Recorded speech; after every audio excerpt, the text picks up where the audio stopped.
Okay, Hey there. let's go ahead and get started. Hey, Penny, Hey, Blake. how you doing? I'm doing well. I'm excited about the webinar. Yeah, me too. We want to welcome everybody for attending our to our webinar tonight. We see people are starting to join, and so I'm sure over the next little bit we'll have more attendees. We are excited about this topic of building or beyond technology. Why building real patient relationships is key in an AI-driven world. Penny and I met a couple months ago to discuss what we think we could offer, what value we could offer to the dental industry. And when we put our heads together, we thought, Penny is amazing at helping practices with relationships with patients and helping case acceptance, and we focus all of our attention on how to build relationships online through marketing and how to use all the latest tools and technology to do that. So we really try to stay on top of what's leading edge when it comes to marketing and digital technology. So I think this is going to be a good topic for both of us. All Me right. too. Well, let me share my screen here. I just had it. Just a couple things to go over. Let's see, I lost my bar here. I lost mine earlier. So no, while Okay. while he's while he's looking for the bar, get out your pen or open up whatever you take notes on because I Yeah. know well, I'm pretty excited about what I'll share. I know from hearing from Blake and his team at their digital marketing conference that they had and getting a sneak peek at some of what he's going to share with you. Some of it is mind blowing. So there you go. There's the screen. All right. You can see it okay now? Yeah. Okay, good. Yeah, feel free to ask any questions, use the chat function, the Q&A, just ask any questions throughout the meeting and we'll address the questions at the end. We'll leave about 10 minutes at the end to address any questions you have, but feel free to chat those in whenever you want. The way that tonight the webinar will go is I will start by presenting for 25 minutes about building relationships online through marketing and really talking about content creation and how AI is changing the way that we create content today or some of the things that are possible.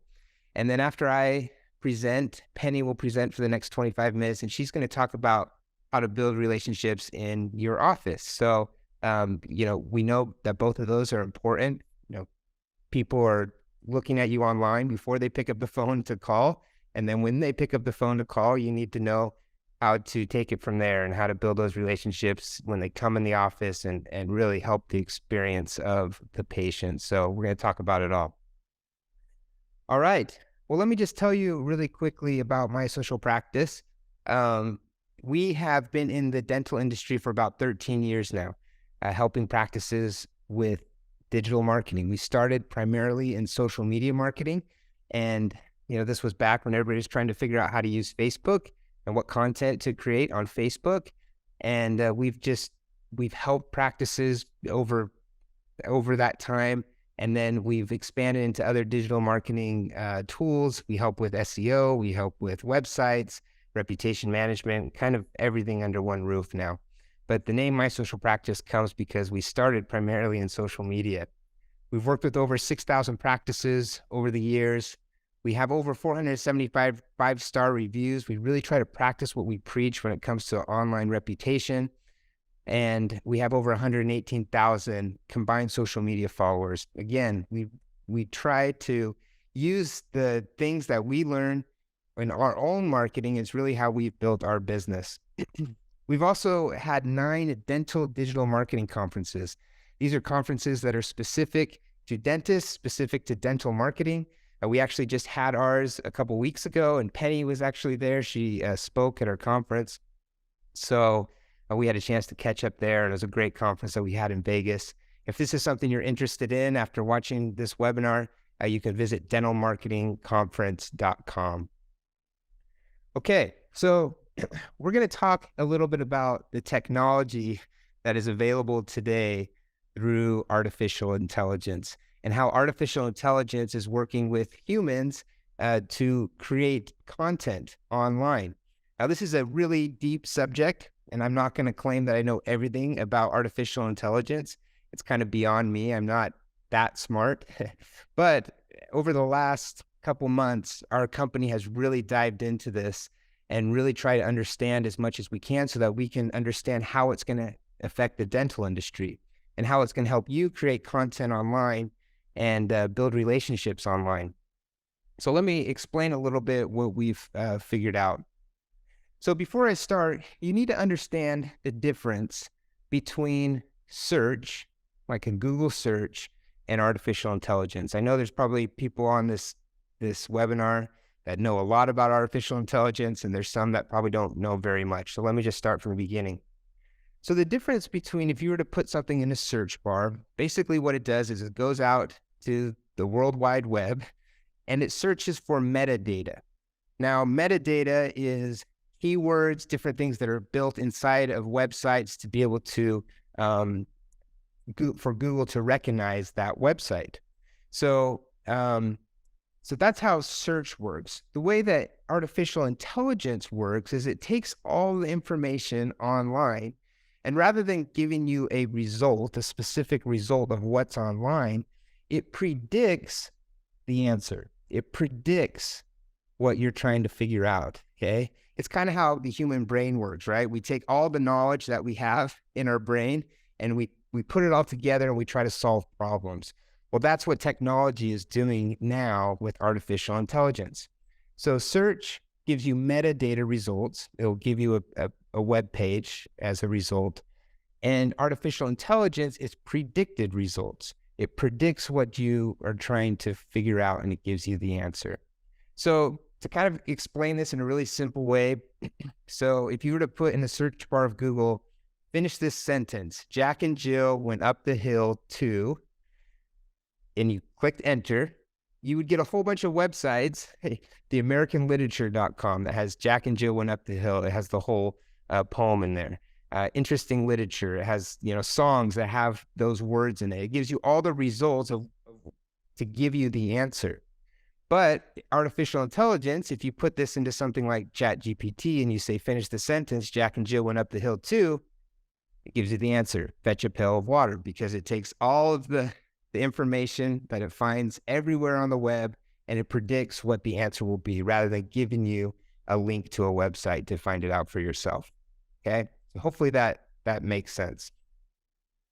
So given that, I'm going to explain how AI is changing the ways we communicate today. And it's changing content with images, audio or music, video, and copywriting. Okay, so I want to go through each one of these. So let's start with images.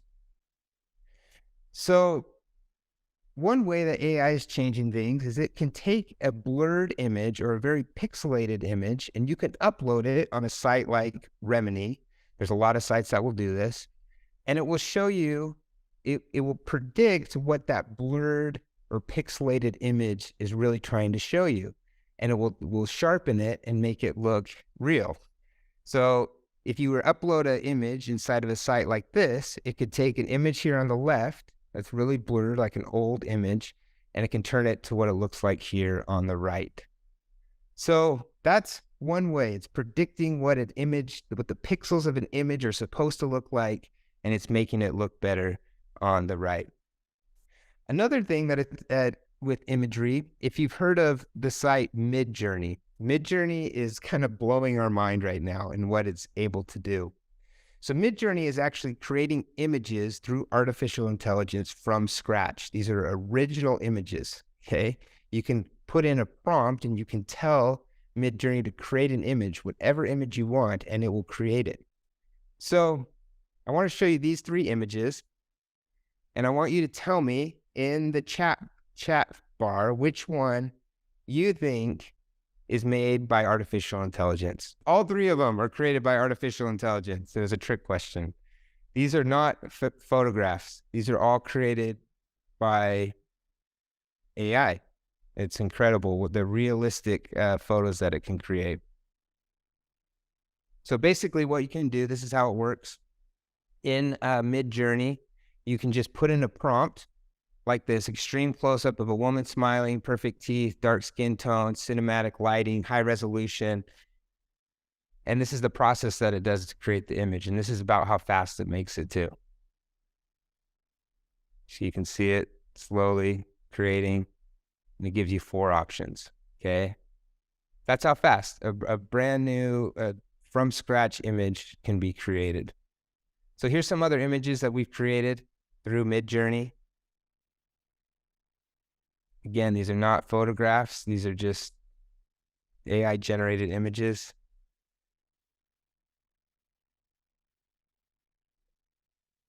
You can tell it to create an image in a certain style. So this one here on the left is a claymation style. This one here on the right, a more, a different, a painting type of style. This one on the left, we told to put a walrus in a dental chair. This one on the right here is pretty incredible with a dinosaur there in a dental chair. The detail is just amazing. We told it to create some dental chairs, one in paradise and one that's kind of space age dental chair on the right. We had some fun by putting different celebrities as cartoons in dental chairs. You can tell here on the left, Jimi Hendrix. On here, it's the Beach Boys on the right.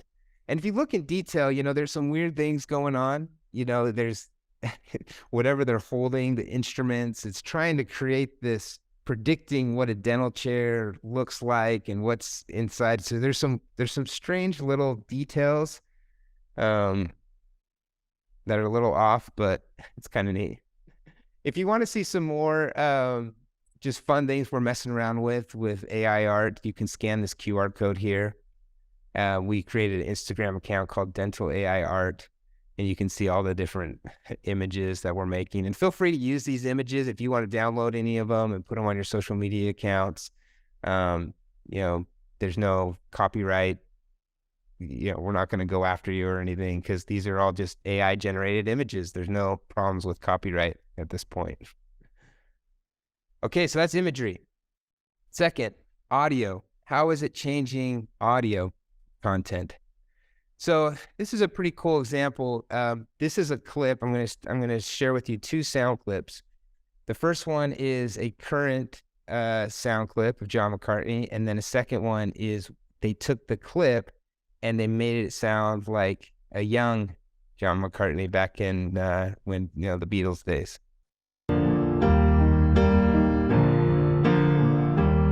I got crows at my window, dogs at my door. I don't think I... Okay, here's the second one.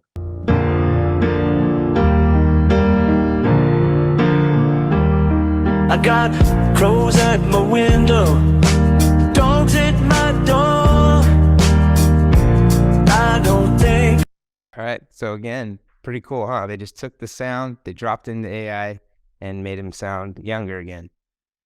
Here's another example I saw on TikTok where this guy, he took his voice and he dropped it into AI programming that made it sound like Kanye West. So he basically created a song by Kanye West with his voice and his lyrics by just changing the voice with AI. I lost Adidas, but I'm still Yeezy. Back in the kitchen, man, I'm a genius. Boys in the hood, just like I'm easy. Kanye, Weezy, Southside of Chicago, life ain't easy. I lost Adidas, but I'm still Yeezy. Back in the kitchen, man, I'm a genius. Boys in the hood, just like I'm easy. Kanye, Weezy, Southside of Chicago, life ain't easy. So if you know Kanye's music and you're familiar with his voice, it's pretty incredible how exact that is. And so this is really changing the music industry. Songs are starting to be created by just normal people, by famous artists, and people can't tell the difference. So I don't know what this is going to do for the music industry. I don't think this is going anywhere. Probably the music industry is just going to have to adapt. But for now, there's probably a lot of copyright problems, infringement that could potentially happen. So we'll see what happens with this. Video. How is it changing the way we create video? There's a site called Deforum, and they are allowing, well, what you can do in Deforum, again, it's a complicated process, but you can take a series of images and it will predict from image to image what's supposed to happen in between. So, and it starts creating some motion with the images and creates some video. So here's just a couple examples of images that are created, a series of images that are created and put together to make a video.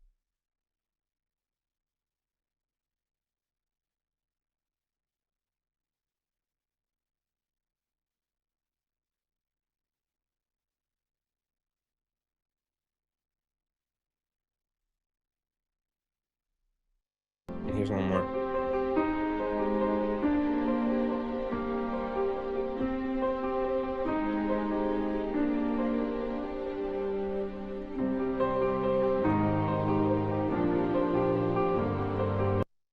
So again, none of this is photographed, none of this is drawn. This is all artificial intelligence that's creating this for people. This was kind of cool.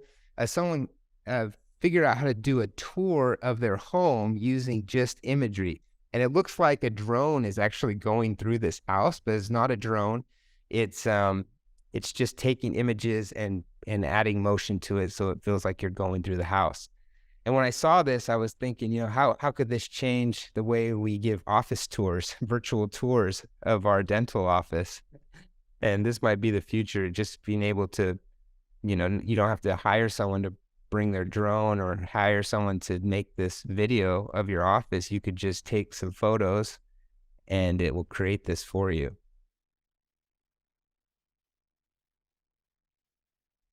So that was pretty cool. So that's video.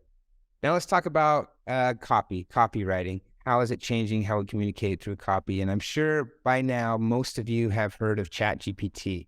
You know, it's all over the news. Probably your kids are using it to write their reports for school. It's been kind of crazy to watch how Chat GPT has changed the way we think about written content. If you don't know what Chat GPT is, basically it's a sophisticated chatbot that's trained by artificial intelligence that can generate human-like text based on given prompts. So just like I explained about prompts, you know, creating images and creating videos, this creates copy. You can basically tell it to write you pretty much anything. So I'm going to show this video by Ryan Reynolds that explains how he used Chat GPT. Hey, it's Ryan Reynolds, owner of Mint Mobile. You know, we're always looking for ways to save you money. So this year, we're kicking things off with an ad that I created using Chat GPT, the AI technology. This is what I asked it to write. I said, write a commercial for Mint Mobile in the voice of Ryan Reynolds. Use a joke, a curse word, and let people know that Mint's holiday promo is still going, even after the big wireless companies have ended theirs. This is what it wrote. Hey, it's Ryan Reynolds here. Eerie. First of all, let me just say Mint Mobile is the but here's the thing. All the big wireless companies out there are ending their holiday promos, but not Mint Mobile. We're keeping the party going because we're just that damn good. Give Mint Mobile a try. And hey, as an added bonus, if you sign up now, you'll get to hear my voice every time you call customer service. Just kidding, that's not really a thing. And stay classy, everyone. That is mildly terrifying, but compelling. Okay. So really, you can tell Chat GPT write you anything. If it's a script for a commercial, whatever it might be. So we've been testing it out with dental practices. Here's a prompt that I gave it. Write me a blog post written by Dr. Linda Borna, DDS, from Borna Family Dental about the benefits of dental implants. Include that her practice is located in Claremont, California, that they offer comprehensive dentistry for patients of all ages and degrees of oral health. And within seconds, it wrote this complete blog post. Are you missing teeth and feeling self-conscious about your smile? Do you have trouble eating certain foods or speaking clearly? If so, dental implants might be the solution you've been looking for. As a dentist with years of experience in Claremont, California, I've seen firsthand, and just continues to go on about as speaking from her perspective. It talks about some benefits of dental implants. It ends with, at Borna Family Dental, we offer comprehensive dentistry for patients of all ages and degrees of oral health. Our team is of experienced professionals committed to helping you achieve a healthy and beautiful smile. If you're interested in learning more about dental implants, please don't hesitate to contact us. Then I said, give me 5 different titles for this blog post. And it gave me 5 different creative titles for the post. I said, make these titles a little more fun. And it made them a little more fun. They got kind of punny and put some fun little things in there. And then I said, write this post as a social media caption. And I wrote a short social media caption with hashtags and and it was, easy to copy and paste to put on Instagram or Facebook. So that was done within seconds by just giving the right prompts. This is one thing that we've actually, at My Social Practice, we, for all of our social media clients, we give them what's called a social media publisher so they can publish content onto their sites, onto Instagram and any social media account. And so we've actually built this Chat GPT into the caption section because we know how difficult it is for so many people to create captions and think of what to write.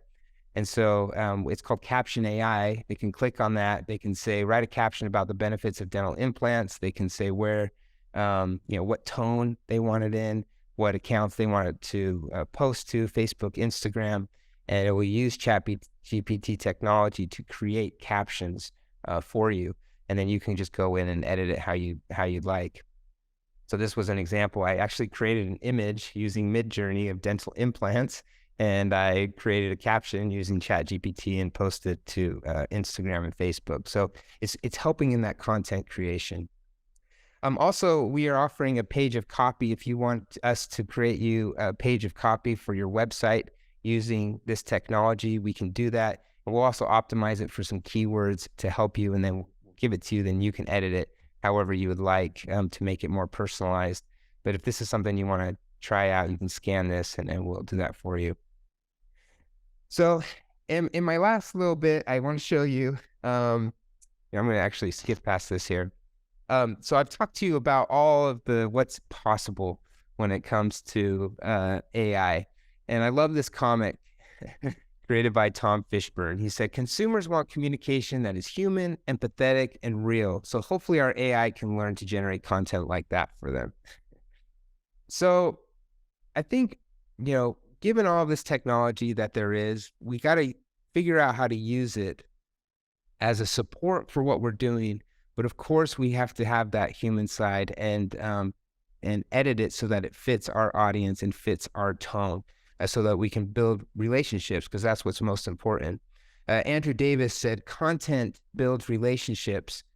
Relationships are built on trust, and trust drives revenue. So if we have good content on our accounts and on our website, on social media, it can build relationships, and that's where the trust comes in. So how do we make real content that builds trust? Well, you have to understand there's 2 different types of content. There's sympathy-based content and there's empathy-based content. Sympathy-based content is content that connects with people based on how they think. So if someone has a toothache, they want to find the most practical solution that's going to solve that issue that they have. They want to find something that's convenient and maybe something that's a practice that's price sensitive. It's a very practical approach to creating content. But empathy-based content is content that connects with people based on how they feel. It's more emotional, it's more relatable, and it's more comfortable. So the way that I see these 2 working together, both types of content are good to have. I think sympathy-based content can really be solved by artificial intelligence. It can help us to create more content that just people need. We can create more blog posts. We can create more content on our social media accounts, but it's not super personal. It's not really empathetic. So the human touch is needed to create that empathy based content and use empathy based marketing. So an example of maybe content created from sympathy based content would be graphics and ads, something that talks about a promotion that you're running. I used an image here from Midjourney on this graphic here, where I didn't have to buy this image, or I didn't have to have someone go out and shoot a photo for this. I could just create it very quickly and easily. I quickly just took the Beach Boys image that I created from Midjourney and dropped it in here and just wrote a corny little headline, "Whiten your smile like the Bleach Boys," right? kind of dumb, but like, right, it helped me create this graphic that I needed to just so I could put it out there and tell people about a promotion that I was doing. Also, keyword optimized blog content is a lot easier to make with this and a lot quicker. You can write a whole blog post and you can tell Chat GPT to include certain keywords so that you can rank better in Google. So just being able to produce more of this quickly is a great way to use AI. But when it comes to empathy-based content, this is stuff that you need to create on your own, thinking about your audience, thinking about the patients that you're trying to reach. This is that emotional, relatable, and trying to make people feel comfortable when they come in your office. So here's a few great examples of content that people are making on that side, showing your own great work that you do. Hi, I'm Dr. Janet Stess-Allen from Park Avenue Orthodontics in New York. I just wanted to share with you a case that I treated who had a very, very severe open bite. You can see how his teeth are not touching at all except in the very, very back. We finished his treatment with a very nice closed bite, and facially it made a huge difference for this patient. We treated him using Invisalign and we had a remarkable result. Maybe showing the culture of your practice.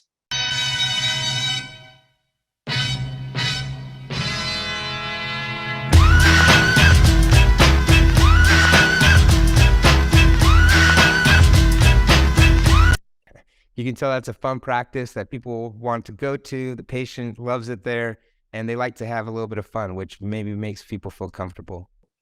Focusing on the patient experience. The time is so by your side. You got it to do long, you better. You got it to do long, you better. You got it to do long, you better. You got it to do long, you better. You know, you really do change people's lives through the dentistry that you do, and to show that and to show the relationship that you have with the patient can really go a long way. And then, of course, showing how you do good in your community, the charities that you support, whether it's something for breast cancer awareness or oral cancer awareness, or whatever your charity is to support your local community. You know, people like to do business with people they can relate with, and companies that are doing good and helping others. So, you know, this is something that you have to understand on an emotional level to be able to make that human connection. Just to end, this is the senior vice president of Google said this when it came to AI. He's talking about how what AI can never achieve what humans can achieve. And it says, we're sentient beings. We have feelings, emotion, ideas, thoughts, perspectives. We've reflected all that in books, in novels, in fiction. So when they learn from that, they build patterns from that. So it's no surprise to me that the exhibited behavior sometimes looks like maybe there's somebody behind it. There's nobody there. These are not sentient beings. So artificial intelligence will never it will never be a sentient being. In order to build relationships, we need to understand our patients, and we need to create content that will touch them in ways that artificial intelligence won't. But we can still use artificial intelligence to support what we're trying to do. I think it's a really great tool, especially creatively, to help us come up with ideas, help us come up with content, giving us a starting point of the content we should be making. But then we should always customize it to fit, to create empathy-based content, customize it to who we are and the patients that we're trying to reach. So with that said, we'll kind of take it now into Penny's presentation of how we can then take those relationships in the office and enhance them from the technology to actually the experience in their office. Awesome. Thank you so much. I'm hoping that when I share my screen that it shares it to the right screen here. So we'll see. Absolutely. You know, it's always great to practice. Thank you so much, Blake. I made some additional notes today that I didn't make when I was actually at the digital marketing conference. So thank you for having me. I'm with eAssist. I'll pepper in a little bit about what we do along the way. Prior to joining eAssist as the chief growth officer. I was a practice management consultant and coach for about 30 years. And I still have the privilege of speaking at conferences around the country. And I think I've even seen 1 or 2 clients that I worked with on the meeting today. So we do, and you may say, what in the world does this have to do with marketing? And marketing is communication, right? And the real relationships. One of the reasons that I'm so passionate about what we do, the outsourced revenue cycle services, is it frees us up. We only have so much bandwidth to focus on more of the patients in the office, being creative with our marketing that we're able to do in the office. And actually, I should have updated the slide. We've posted more than $12 billion from insurance companies to patient accounts. We're the leading dental billing platform. We're super proud and have worked really hard for many of the endorsements that we have. So I'll actually be touching on the human relations component, former Dale Carnegie trainer. So I'm a huge fan of really focusing on not only how we need to show up as far as being friendlier, but also what we can do to make our patients really feel that's evident. And I really believe that it will transform your practice internally, because most patients don't know great dentistry. They know how we make them feel. And so unless they look in the mirror and they don't like how something looks, or something's really uncomfortable, they're going to evaluate us, or should I say judge us, based on our interactions with them. And so it really begins with the decision as far as those relationships of, in our practice culture, how do we answer the phone? What sort of conversations do we have with the patients? What's the focus on those? And are they more on the social side, or are we really segueing and learning how to ask those questions in the right way to find out and uncover what it is that patients really want? So I love the work that my social practice does, and the tools that they're giving you, and hopefully you're utilizing some of their services to help you attract those patients, get the phone to ring, get those patients to use your online scheduling systems. And then once they begin their human interaction, that's really a decision about how do we answer the phone? When do we talk about insurance? When do we begin to ask those questions, and finding out what's most important to them? And I don't know who said this quote. Probably many people have. A lot of people will strive to be the most interesting person in the room. And yet what's really most important is that we become the most interested in our patients, the most interested dental team, as far as what's most important to them. And I've seen this happen in practice over practice, where things will play out. And you will even see, it's like the patient that was a patient in a practice for years, and for some reason they go to another office. Maybe they had a toothache and the doctor was out of town, and they wind up doing treatment in that other office that they never accepted in our practice. And there could be a variety of reasons for that. I believe that a lot of the power is in the questions that we're asking them. And so I wanted to go ahead and offer a tool earlier on, and that can really help you guys in your office. This is not necessarily something that I would have the patients fill out. You could. It's more of a conversation, and I call it the new patient profile. I know you can't see what a lot of the questions are on here. It's a guide. You could definitely adapt those questions for your practice. It's very different from, Blake, what brought you in to see us today? It's more along the lines of what's most important to you. It's prevention's important, or right now cost is most important, or I want to be out of pain, or maybe what's most important to me is I really want to build my self-confidence, and so how I look. And then there's a few other questions peppered in there as well. So feel free to go ahead and download that. That could be a great team meeting topic for you to figure out if that's something that you want to integrate into your practice conversations. And then the other is in creating a culture where the focus is on real relationships and your patients feel it. And this sort of thing. And you may think, wow, this is coming from the person that works for the insurance outsourcing company. Maybe your practice is one that has decided not to take insurance. And that's a decision that every practice has to make on their own based on the market that they're in and the marketing that they've done. So if you're going to do that, then how do you deepen those relationships? Or maybe you are in network and your greatest concern is there's a lot of other dental offices around here. Maybe they have more hours than we have. Maybe they're open on the weekends. How do we differentiate ourselves and create the type of practice where patients will refer their friends and keep returning for their visits as well? So not only stay with you, but go out and leave those reviews and become ambassadors for your practice. So as I mentioned, huge Dale Carnegie fan. And one of his principles that he created many, many years ago, about 100 years ago now, make the other person feel important and do it sincerely. The sincerity is really what matters. So we can go through the motions. We can teach a bot, right, to go through the motions, and at times that's appropriate. We want to learn how to do that sincerely. And so even on the telephone, and I know that's a cute puppy, it's just to kind of disrupt the sitting at more than likely you're sitting at a computer or standing at a computer. On the phone and in person, do we sound friendly? Do we sound enthusiastic? Do we sound like we believe in the practice and in the doctors? And it comes across in our body language and in our tone of voice. And so much about this, especially if we are on the phone, wear a headset, right?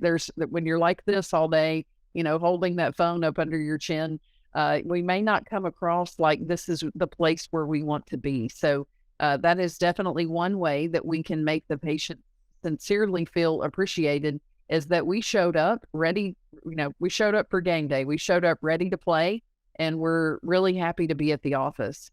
And that enthusiasm is key. And one of the most important things, I've done a lot of speaker training. I've done speaker boot camps for our team. And I will tell them, when you're getting ready to deliver a presentation, the most important part of that is being enthusiastic about your subject. So be enthusiastic. That doesn't mean you're bouncing off the walls, right? That's more of like a hyperactive. The enthusiasm comes from here, that you love what you do, that you're passionate about helping. And so again, it comes across in your tone of voice. It comes across in your body language, making eye contact with your patients when you can. Knowing when is an appropriate time, especially if you're in the clinical area where you could, take down a mask to have a conversation and let the patients feel your enthusiasm for helping them. So I'm going to introduce you, and maybe some of you have heard me share this before, to the smileosophy. And what I've found, and maybe this goes back to Sesame Street, my days of growing up watching Sesame Street, we remember things that are funny or really unique or sort of cheesy. And so this probably borders on the third thing, the cheesy part. And it's a SMILE. So I'll walk you through some steps to be sure and work on in your practice, or maybe you're already doing them and you could work to take it to the next level. So S, we'll talk about the importance of using the patient's name and making them feel important, is the M.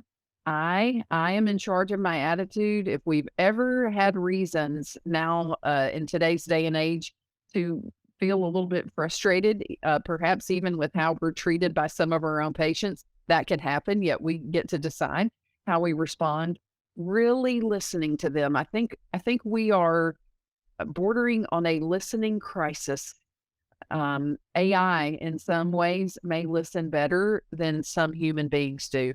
Like these little devices, which if I called the one behind me whose name starts with an A, or the one in my phone whose name starts with an S, they're always listening. We could do as well.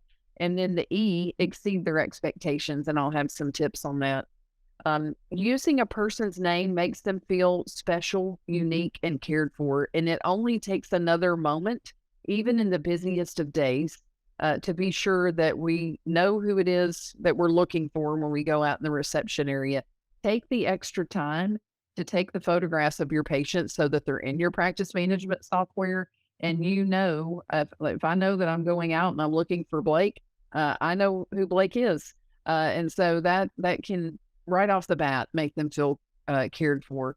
And some of the best influencers are great with names. I love to refer to television shows that most of you may be too young to even know where I'm coming from. And if you think about the show Cheers, the bar that the scene took place, I believe it was in Boston. And when different ones would walk in, they would call out their name. Most popular would be Norm, so this is the place where everybody knows your name and you can tell that they're excited to see you. That's some of the best internal marketing that you can have. So be sure and utilize the patient's name when appropriate. I'm not talking about violating HIPAA, right? I'm just thinking once or twice while they're in the office, make sure that they know that you know them and they're not simply the next person in line. So that's the S. And then the other is make them feel important and focus on their experience. Acknowledging patient life events, I think, is one of the best ways that we can do this. And old school, as advanced as technology is, sometimes old school still rules the day. And I think we'll be looking for more ways to utilize technology to help us figure this out. So if we have a patient that was going to Hawaii, let's say they're in our dental chair today and they're going to Hawaii next month, will we remember the next time we see them to ask about the trip? In the paper record, at least in the office I worked in and what I would coach my offices to do, we had a purple sheet, where we could write little things like that. So put that in your dental software, make a point to go and look at it so that to follow up with them. Maybe they were expecting a baby, or maybe you heard that someone passed away. So the human component is super important. And then also showing them sincere appreciation, sending a personalized thank you note, or maybe it's using something in your practice software, your patient relationship software, to send a fun little card. Even if you can't say, hey, thank you for referring Blake, you could say, thank you for referring your friend, or thank you for the referral. They at least know that you're acknowledging them. So you could send a handwritten thank you note. You could send a little flower arrangement in a coffee cup that has your logo on it. Operationalize some things that make it simple to do. And then the other is, and I learned this from one of my mentors, my first business partner was and still is a practicing dentist. And he made a habit more than any other dentist that I had ever been around to thank the patients every time that they came in. Hey, thank you so much for coming in to see us today. We know that you have choices about where you can come to have your dental health taken care of, and we appreciate you coming here, and do that with sincerity. So that's the M of the Smileosophy. This one might be one of the toughest ones. Maybe it's only one of the toughest ones for me, is to realize that I'm in charge of my attitude. Every day we make a conscious decision about that. Maybe it's on the drive to work and someone cuts us off. Well, I was in a great mood, right, until I got cut off in traffic. So realizing that this can make a huge difference when you're engaging with your patient. If you're not in the best, if you're not showing up at your best, they may think it's them. And that happens, I think, more often than not. People, if they say, well, are you having a bad day, or are you upset with me, or are you mad at me? And some of that tension does come across. So, whether we need to take that deep breath or take a lap around the office, that can be super helpful as well. And then really listening to your patients, making that eye contact. It can be difficult when we're entering things in the practice management software, or perhaps, and I love my Apple Watch. I try to turn it on Do Not Disturb if I'm presenting or doing something like this, because when it buzzes, I want to look at it. So being sure that when it's appropriate, we are maintaining that eye contact. We're deeply listening. We're rephrasing what the patients are telling us when appropriate. And then we're responding, in a way that shows that we understand them, what they're feeling, not only what they need, yet what they want. And the best communicators are the ones, the best communicators online or in marketing materials are the ones that are attracting most of the patients. The best communicators in the office are the ones that are having the best results and the greatest case acceptance. And then exceeding your patient's expectations. And as I mentioned before, they're going to judge us by our customer service level and also our clinical expertise. They will, unless they're seeing before and after pictures, or Blake, as you mentioned, reviews are super important. That's what they're looking at. They're looking at the customer service. They're looking at the reviews. And I don't know about you guys, I really don't enjoy leaving a review that's not positive. I will if I need to. I actually left one yesterday for a nail salon that I went to, and it wasn't ugly. It was just giving them some, a little bit of feedback that I think maybe could help them. But we not only want to satisfy what it is that that the patients are coming in for, we want to exceed that. And I'll give you, because again, there's a difference in my mind between, and I'm sure Blake, you would agree in a moment when you come back on and we take some Q&A, that there's a distinction between marketing and advertising. Advertising is a paid, or maybe it's something that you bartered for, effort of promotion. Marketing encompasses more than advertising. So advertising is a component of that.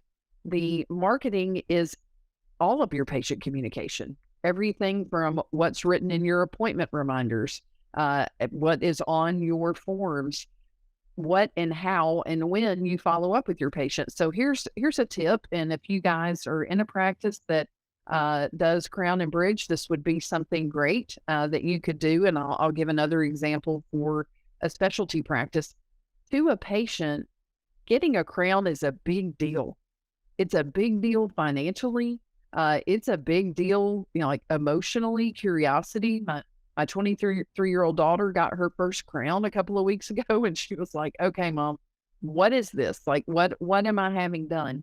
So it's an investment for them. Even though we may look at the overall scope of what a treatment plan could be, if someone is paying a full fee, let's just say the full fee is $2,000, and we'll make the math easy. Their out of pocket's $1,000.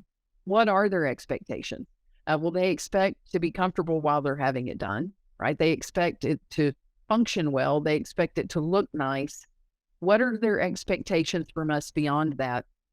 And many years back, I went to one of these minor med places. I had a cold, and it was the weekend, and I thought, well, I'll go in. I think it was a Walgreens pharmacy, saw the nurse practitioner, got my antibiotics, was back on my way.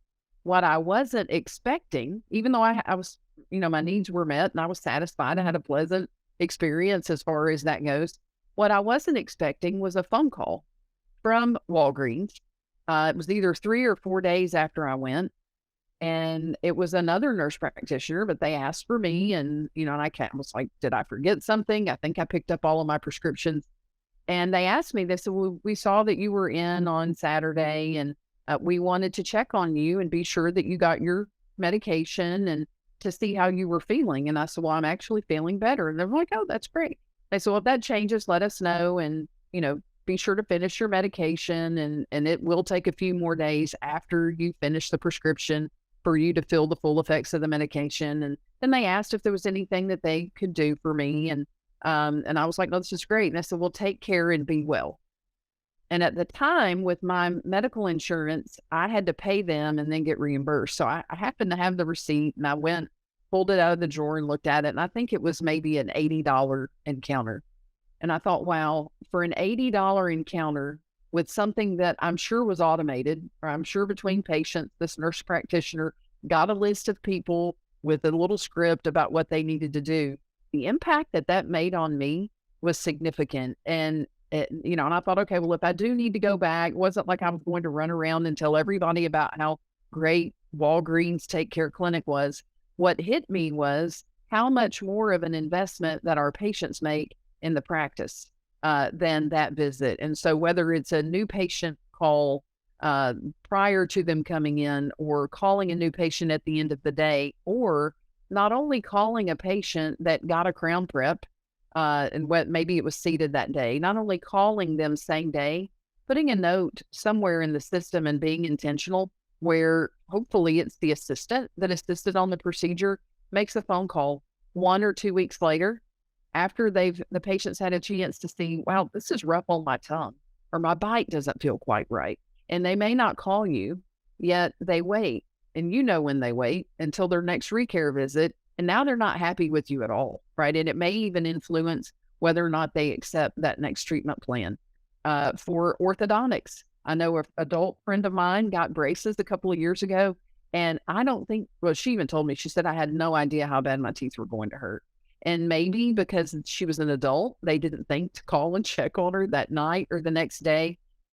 Within 3 business days, she was so done with those, she went back in and had them taken off. Now, if she'd gotten a phone call, I don't know that that would have changed things. Yet look at some simple way that is above and beyond what other offices are doing so that you guys can be the special group that does this, and make that extra little effort, that extra push to do the unexpected things. Your patients will not only appreciate it, they will refer, and they'll gladly do it because they'll know that that you provide an experience that others don't necessarily provide. So we're going to segue here into some Q&A. And before I do that, we can leave this up for part of the Q&A for this next one.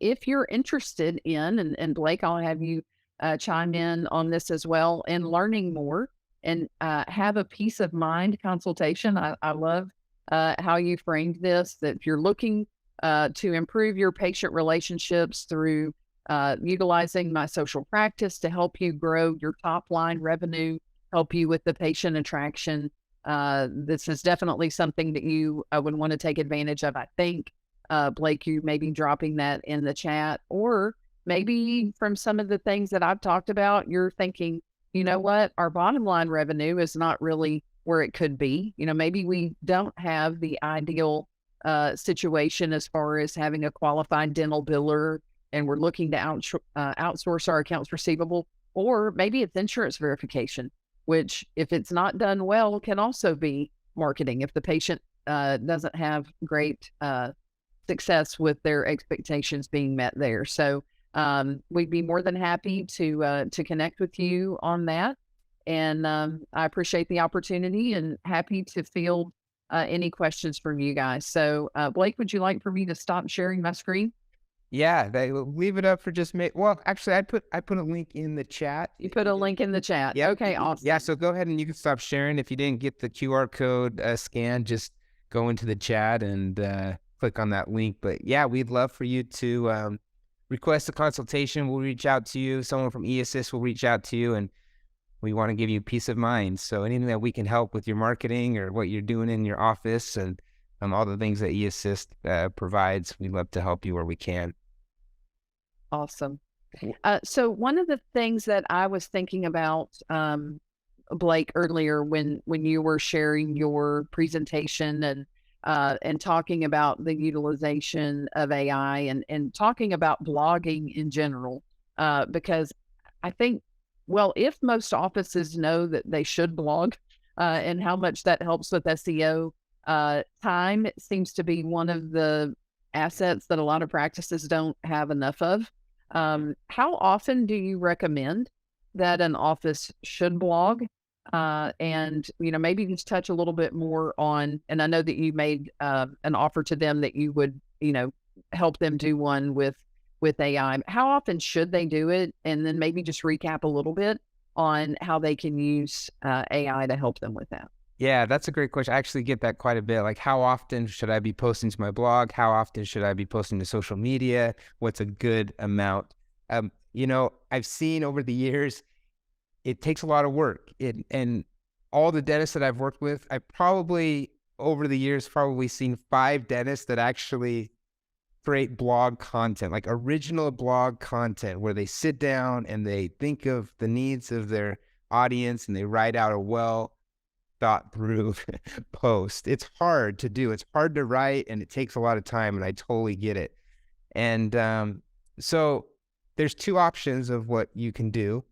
You can hire an agency to create content for you, and usually an agency will post maybe once a week. You know, you'll get 3 or 4 blog posts a month, and that's just good to show Google that you're active, that you're creating content, that, you know, we can usually optimize these posts for certain keywords to just help your site rank better in your local area. So in the blog post, we'll include, you know, geographic keywords that people might search for. If someone's searching dental implants in Claremont, California, right, then your blog post might show up first. And so if you are not actively posting to your site, Google just thinks that Google will stop recognizing your site, and it just makes you go stale.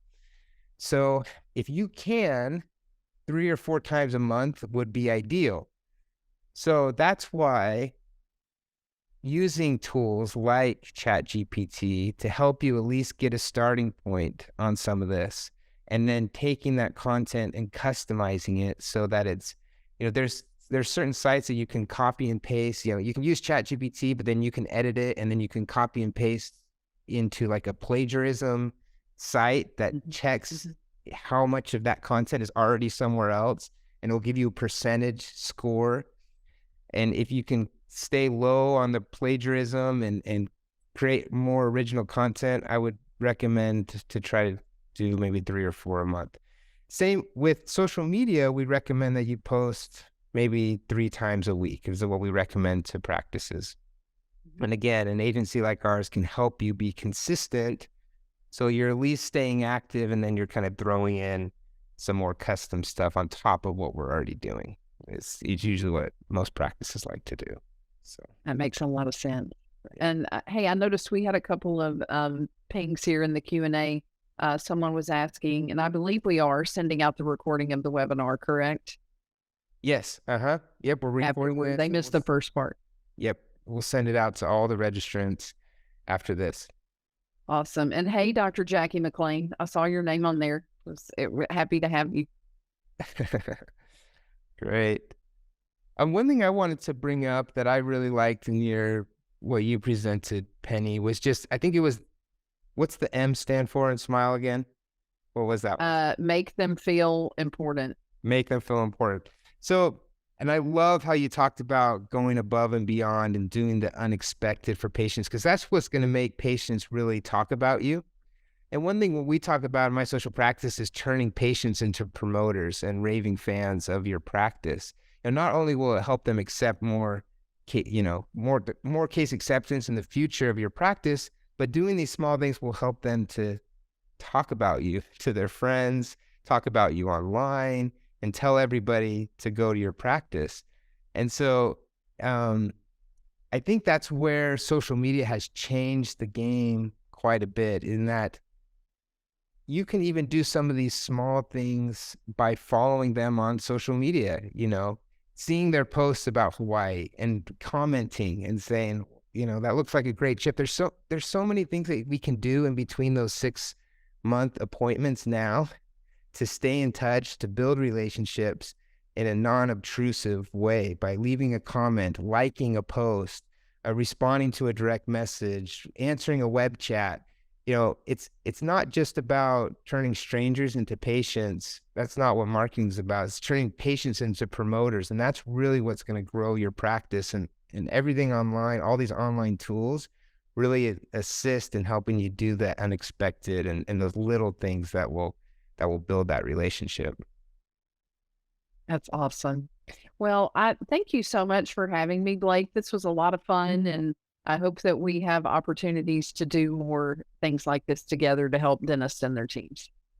Yeah, I agree. We'll definitely schedule something again in the future. So, well, thank you everybody for coming. And yeah, like we mentioned, this is being recorded, and we'll send this out. We'll send a link out to you, and the link's in the chat if you want to come consultation with us, and we'll reach out to you and schedule that. So thanks everyone, and hopefully you have a good night, and we'll talk to you later, Penny.